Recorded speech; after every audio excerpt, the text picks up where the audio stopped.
пан Серхій Надал. Дуже дякуємо, що ви нас запросили. Thank you so much for inviting us. Can you tell us how your role changed as mayor during the war? Як роль мера під час війни? Дякую. По-перше, треба почати з того, що Thanks.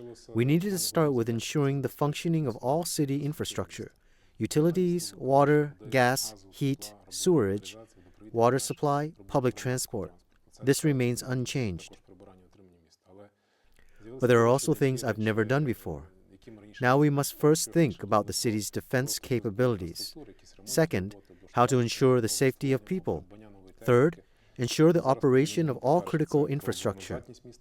The next thing is medicine. We need to make sure that our current institutions are provided with the medicines that will be needed in case of bombing, in case of terrorist acts, in case of shooting. Accordingly, prepare the necessary amount of medication, train doctors. All this requires additional training. Today, we have territorial defense battalions, which also need to be provided with everything they need. Before, these issues weren't typical for us. We were engaged in development. And today, we need to think about how to ensure the defense security of the city. Today, we have a new task: how to support those people who were forced to leave the cities where they lived. Today, thank God, Ternopil is not under fire. It has not been shelled yet. Many people come to us, many go in transit, and now Ternopil needs to provide reliable assistance. Today, we work with our partner cities around the world to receive humanitarian goods.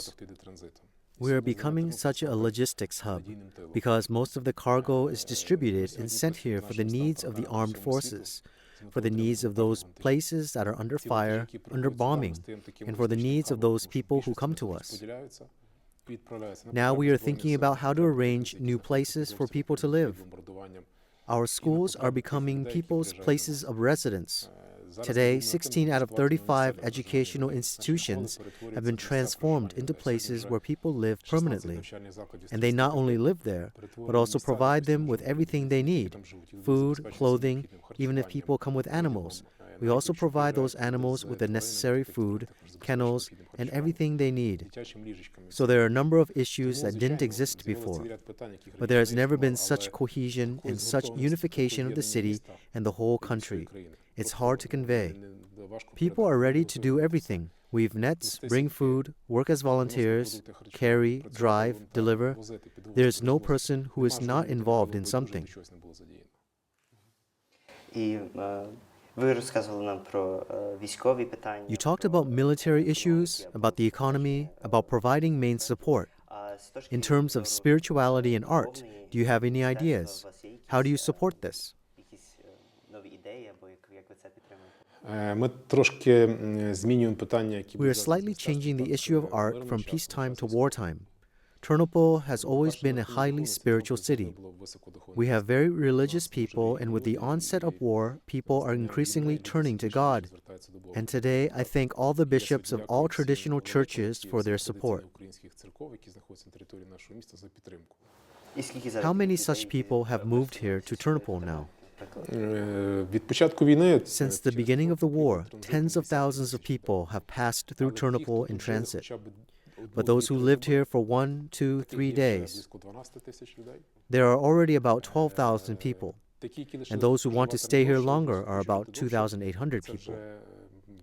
There are also volunteers who, after the train arrives, are waiting for them to take them to their place of residence. In addition, we organize free buses to take people who want to reach the European Union, to Poland or to Hungary or another border. We are currently working with the employment center to give them the opportunity to find employment. People who fill out a small questionnaire: what profession, what education they would like to do, and offer a job. And we are offering them job placements based on that. Серйозна інфраструктура. How do you plan to rebuild the economy? За економіку міста. Через декілька днів після початку війни, A few days after the start of the war, when we began to come to our senses and understand that this is happening and that it will not end tomorrow, I turned to the businesses of our city and asked them to return to work, open catering establishments, because people who come here need to eat, open their shops, open their production shops. But on one condition: please take care of the safety of your people.